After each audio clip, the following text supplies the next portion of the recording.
All right, now I'm going to read Jeff's bio.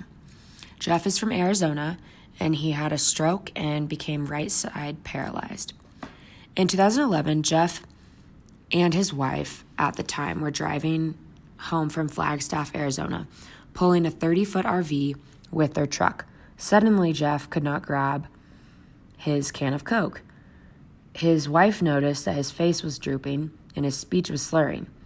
The next thing he knew, the entire left side of his body was paralyzed. They were in the middle of nowhere, but not too far from home. By the grace of God, they made it home safely and immediately rushed to the hospital. The doctors confirmed that he had a stroke. They took a CAT scan, and they saw that I had a tiny white spot on my left side of my brain. This stroke in the left side of his brain affected the right side of his body. I was totally paralyzed.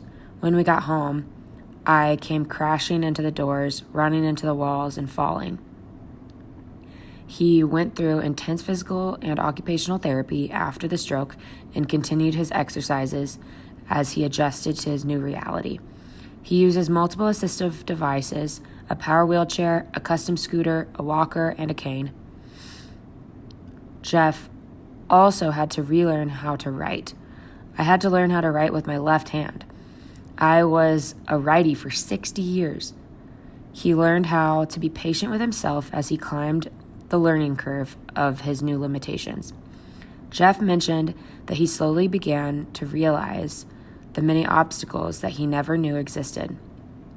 Some of the biggest ones he faces are doors, location of curb cuts and ramps, access to his apartment laundry room, and small grocery aisles/lanes.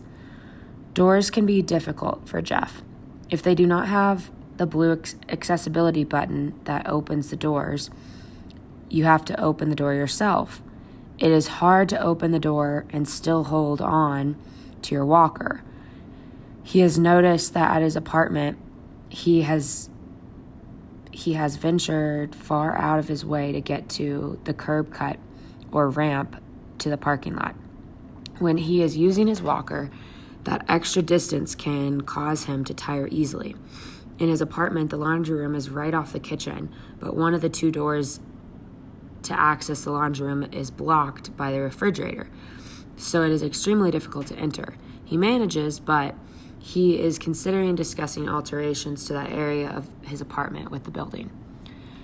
There have been a couple instances when people temporarily park a golf cart or other items on the ramp/curb cut, and he has no way of getting down in his scooter or wheelchair.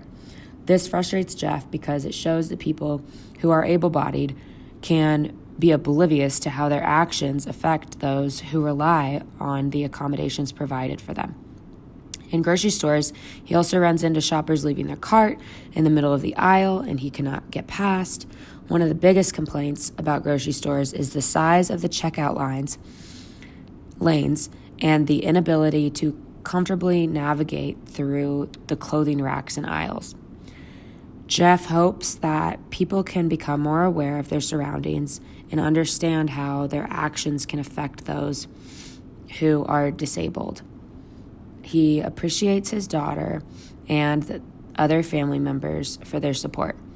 She, the daughter, is so sweet in doing everything she possibly can to assist me when I am going out to lunch with her. She is an angel. Thanks for listening.